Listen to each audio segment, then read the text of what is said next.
My name is Rumiana Yotova, and I'm an assistant professor in international law at the Faculty of Law of the University of Cambridge and a fellow at Gonville and Caius College. So I'm here today in the Old Bailey giving the 6th Heilbron Lecture of the Next 100 Years project, and I'm really honored and humbled to have been invited. I was asked to speak about creation, and it's a very big topic, so the way I framed it was by wearing my international lawyer hat on and thinking about the human and humanity in today's era of new technologies.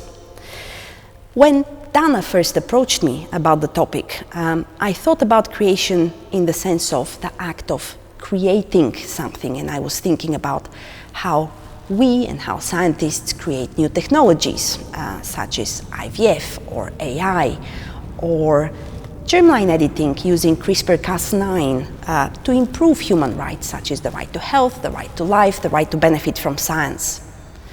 But then my mom asked me to explain what I was doing today and what I was talking about, and it struck me that there is a second, older and bigger sense of creation, which can be found in Genesis in the Bible, whereby God creates mankind in his own image. So after giving it a bit of thought, I decided to focus on this latter meaning of creation, where the human, the individual, the corporation, the state, the scientist, the parent, acts as the creator using new technologies and recreating the human genome. And that made me think of three key questions. First, who is the creator? Is it the individual scientist in their research lab? Is it the doctor? Or is it the scientist in a corporation or the parents in an IVF clinic who hope to have a healthy child avoiding a hereditary genetic disorder? Then I wondered, what does creation in one's own image means? Does that mean merely removing disease, or could it also mean enhancing the future embryo, making one with blue eyes, or making a super strong one who will win the Olympics? And finally, I wondered about the rules of creation. Now, God was probably not subject to any rules, but we as individuals are subject to the rule of law and the international rule of law. So in my talk, I focused on what do domestic laws have to say about the use of this new technology, what are the gaps and loopholes that they leave open for exploitative individuals and corporations to use. And I made the argument that I think now is a good time to try to use international law to govern this field. Now, don't get me wrong, I don't think that we are in a legal vacuum. I think international law already applies because we're dealing with individuals, with human rights, the parents. We're dealing with an embryo who has human dignity, as the European Court of Human Rights said in a case, by virtue of belonging to the human race. And we have scientists who are subject to law and ethical rules.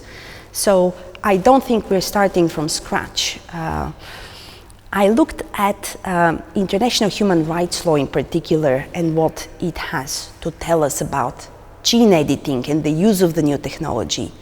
And I argued that there is an emerging international consensus that genome editing can only be used for preventive, therapeutic and diagnostic purposes, but not for enhancement or eugenics. And I also argued that international law and international human rights law already imposes a duty on states to regulate high-risk technologies in healthcare, such as genome editing, or indeed the use of AI. I argued that there is growing consensus that when states do regulate, they need to consult the public and as broad range as possible of individuals who may be affected by this new technology, including individuals with genetic disorders, religious groups, parents, as broadly as possible. So then I thought about what is the way forward. There have been proposals on the table by the World Health Organization to think about the right to an open future.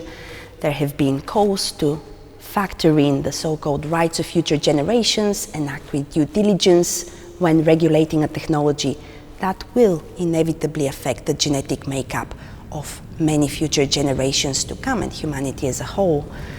And I also discussed the proposal from the latest International Summit on Gene Editing to draft a charter on new technologies and human dignity. So I think now is the time to act and think, and international law has the appropriate mechanisms to help form a consensus. Thank you very much.